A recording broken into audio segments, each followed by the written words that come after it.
Welcome to the final part of Mind Your Own Business. Why selfishness is the missing key to your calling, your impact, and your income.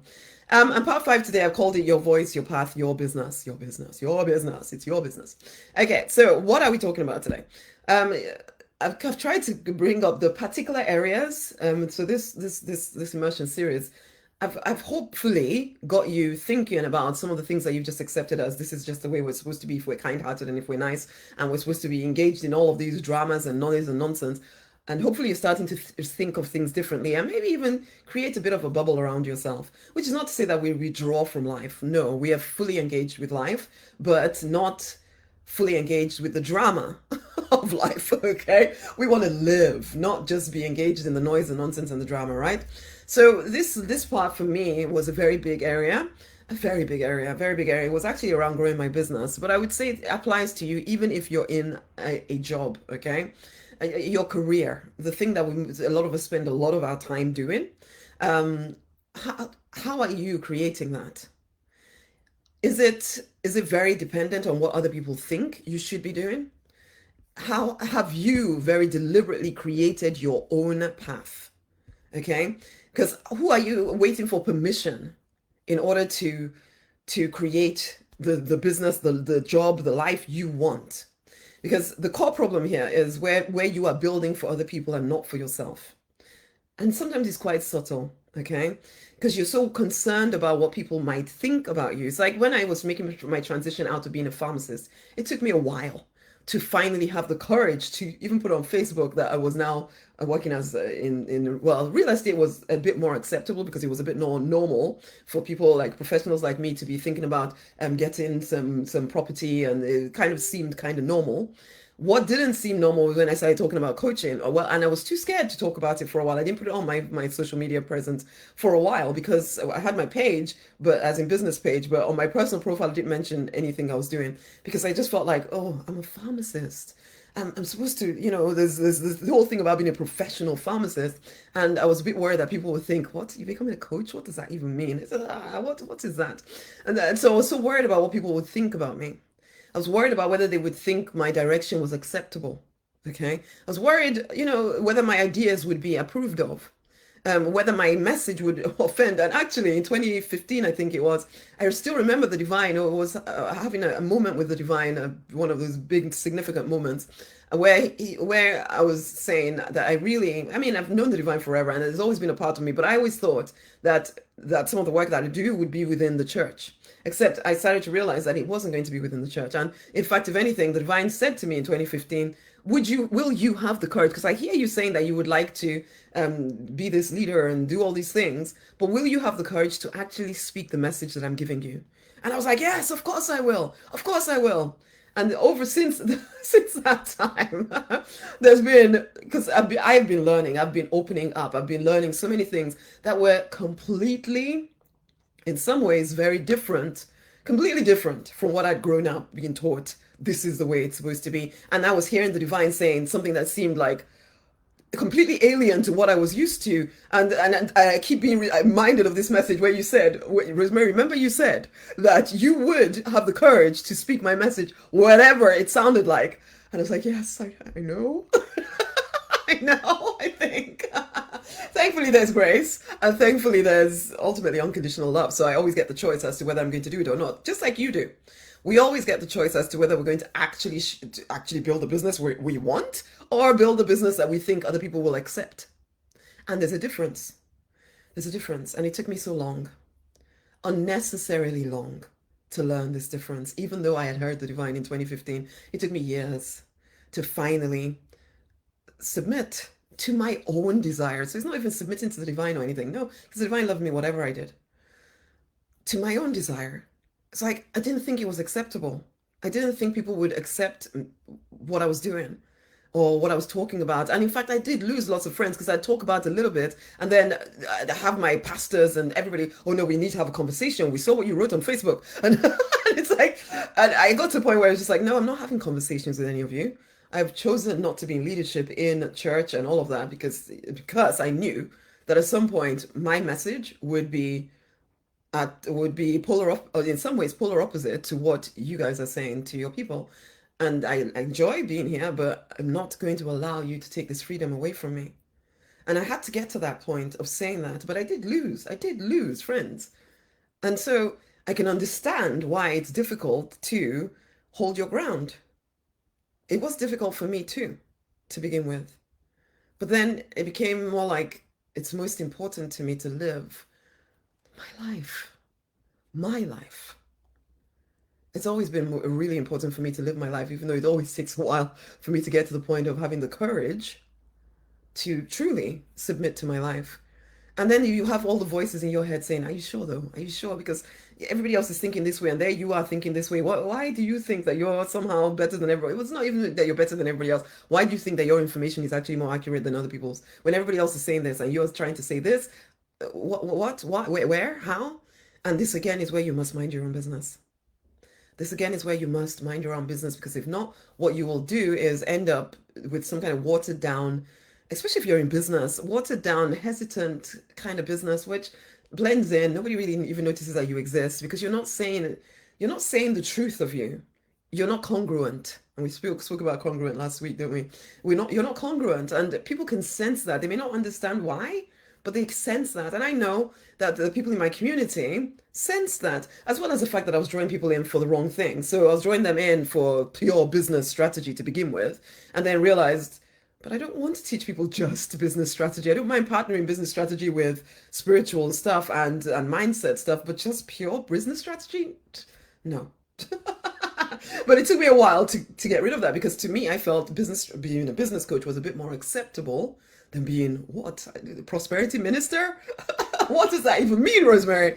But it was the only word I could use, or the only term that I could use to describe what I felt I was doing, was prosperity minister. And in fact, at some point, it was in 2021, I was speaking to a friend, and she was like, maybe you should say money minister, because money is a little bit more clear. And I listened to her again. And that was 2021, for goodness sake. And it's finally, it was like, you know what, enough. Enough of this jumping around based on what you think people want from you, and start and just settle into what I've known forever is what I actually want, but just didn't have the courage to hold my ground for. And that might be you. That you are jumping around and you might have, because I called it market research. I'm doing market research. I need to see what people actually want, and make sure my message sounds like what they want, and make sure my business looks like what they want, so that they buy into it. But then I'd start building this thing, because I'll tell you again, it takes the same amount of energy to build something you don't want as it does to build something you do. Okay, so it will all grow. But then you're growing something that you don't even want, and I didn't want it. And so then I start to break it apart and trying to change it and this and that, the other, because it just didn't feel good to me. And I'm not someone that can keep doing something I don't want to do for a long term, for the long term. At some point, it's just like, I don't want to do this. And why have I left pharmacy that I didn't want to do to come and kill myself in a business that I didn't even want to be in? What's the point of that? What is the point of that? But I used to, as I said, I'd call it market research.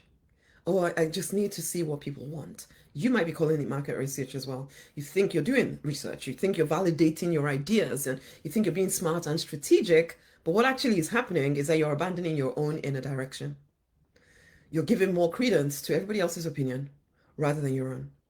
And every time you look around and you see what other people are doing, and it's different from what you think you should be doing or what you are doing or anything, and you feel weird, you feel out of place, you feel whatever, and then you keep trying to kind of copy what they're doing, thinking that there's relief, or there's obviously that's where all the money is doing what they're doing, instead of really holding on to what is the vision you have for your business. And I would even say to you all that in career as well, because you tell yourself there's not enough jobs and the economy is bad and I better just be happy that I have this, you then you force yourself to stay in positions that you do not enjoy because you think that there's no other option. But it's because you've told yourself there's no other option. You're not even looking. You're not even looking for another option. I would say to you, and I did this in my jobs in my pharmacy, because even in pharmacy, I knew, even then, if something started to feel yuck, I had to move on. So I became a self-employed pharmacist, because I was just like, I don't want to be stuck in one place doing this thing in this way that you think I should be doing it. No, I can't do that. So And so I became a self-employed pharmacist, and I just kind of changed place every day. I've been in a different place, so that was fine for me. The variety was fine for me. Um, but I would say to you as well, and you might think, oh, because I have all these responsibilities, I don't want to do that. I'm not saying you should quit your job before you found something else, but at least look for something that feels as if it could be more appropriate to who you are, more than what you want to do. Find out from your bosses or your supervisor or whatever if there's ways you can twist and turn your job so that you are fulfilling yourself, being fulfilled. Because I know not everybody is called to business, I get that. But to be stuck in a job, building somebody else's vision in a way that doesn't even feel good to you, because you might really align with that person's vision, great. But at least bring your A game to the bring your A game to the plate, man. And you can't do that if you're forcing yourself and telling yourself you have no choice and I have to do things this way. It's just the way they want me to do it, and I have no choice, and blah blah blah blah. But you haven't checked.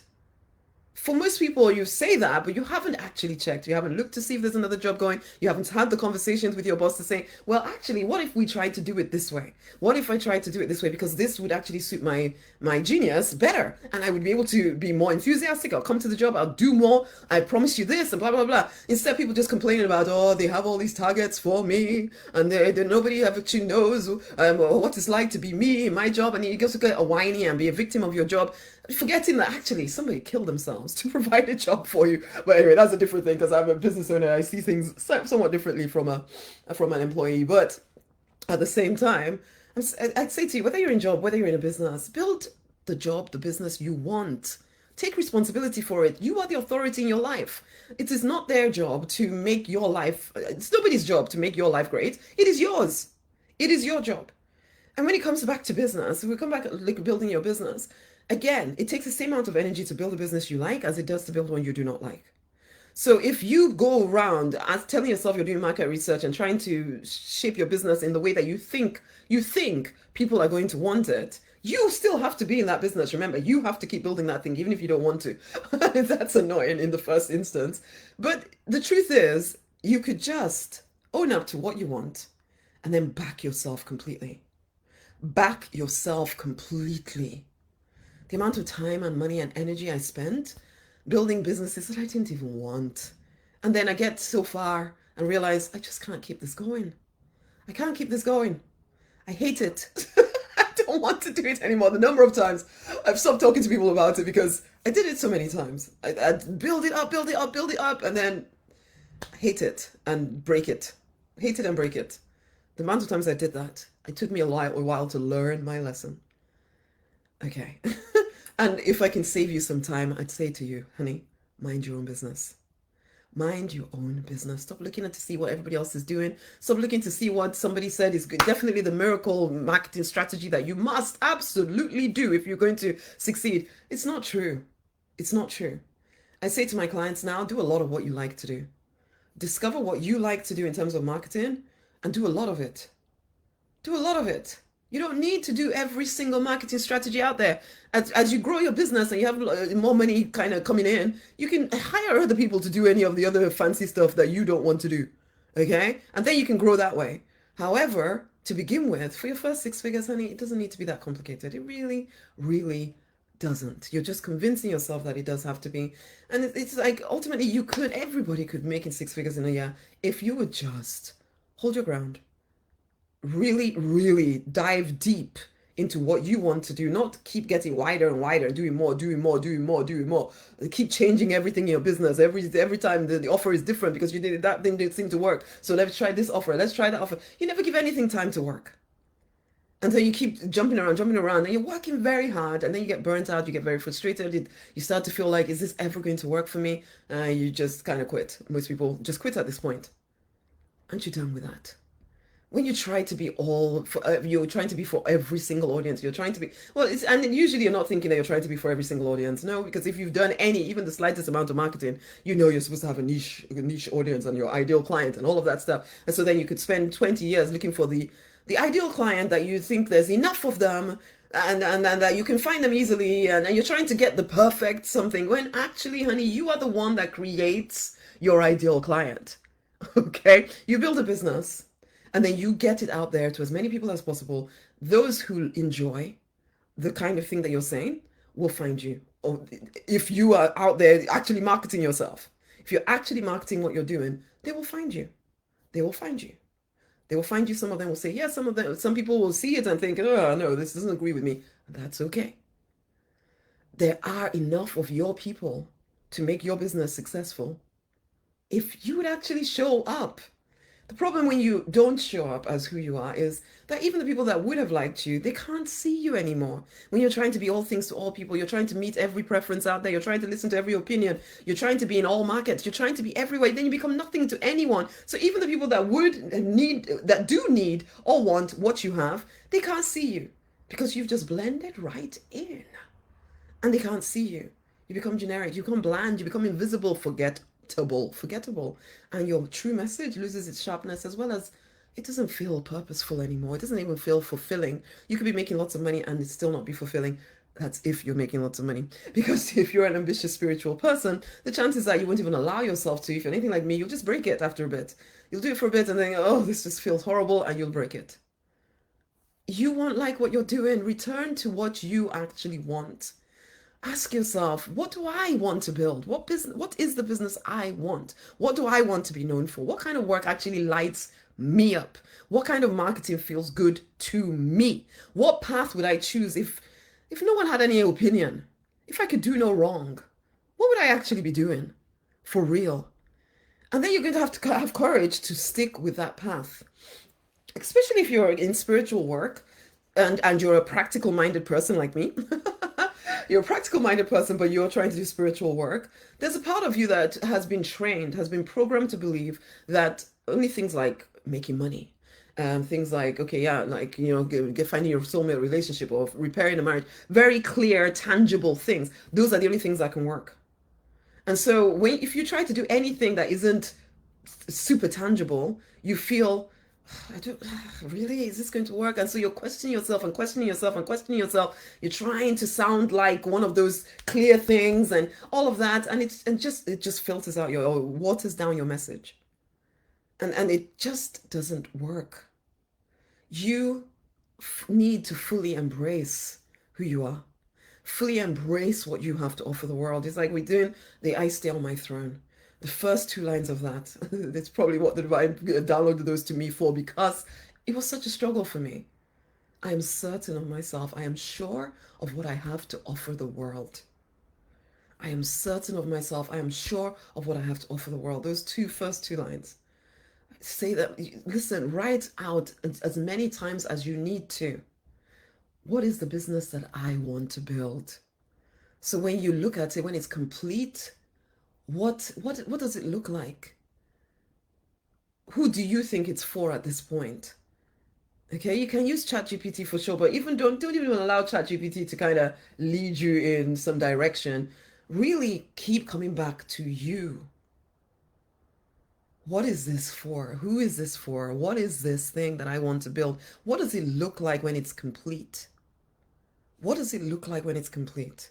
Forget what anybody else is doing. Forget what you think is acceptable. You don't really know. And also, you're a bringer of the new. The chances are you are a bringer of the new. You are that person that always has these new novelish kind of ideas that nobody else kind of completely gets, and you've always felt slightly different. Embrace that. It is your power. It is your superpower. Why are you trying to be like everybody else? This is not to say that if your thing is quite similar to somebody else that's not eligible. Of course it is. Again, the chances are, because like I've had clients also saying, oh, but there's so many other healers. Does anybody need this kind of healing? I mean, there's so many of us already qualified. It's like, listen, is everybody healed already? Of the 8 billion people on the planet, are they all healed? No, they need you. Okay, in which case there is room for you in the marketplace. Because really, how many people can one healer work with, really? In the grand scheme of things, really? How many do you need to make 6 figures? Not that many, really. Really, not that many. Okay? So, come on. Choose your path and then back yourself fully. Get clear on what you want. Stop changing your mind every 3 seconds. That is the thing that sometimes breaks that makes it take long, and it's so painful, honey. If I could save you from some of the pain that I went through because I was going through this and going through this and start something, break it, start it, break it, start it, break it, start it, break it, and started knowing what I wanted and then allow myself to be taken off course because somebody else seemed more certain or because I was on, guys, my loves, DMs. If I can save you some time, listen, go within. Look at the business from the end. What is it that you want to build? And then back yourself completely. Back yourself completely. Imagine inside of you, what are your clients, your best clients? What are they saying? Now that your business is complete and you've served them, what are they saying? What are they saying? What are they so happy that they got from their work with you? That is what you can use to promote yourself. But you're going to need to really back yourself because to begin with, you know that people need it, but you're not sure that people want it. You're not sure that you can use, you're not even always sure of the words to use to promote what you're creating out there because, and the reason why you're not sure of the words is because you don't think that these are acceptable, which is why you must convince yourself first, more than anything, that your vision is valid.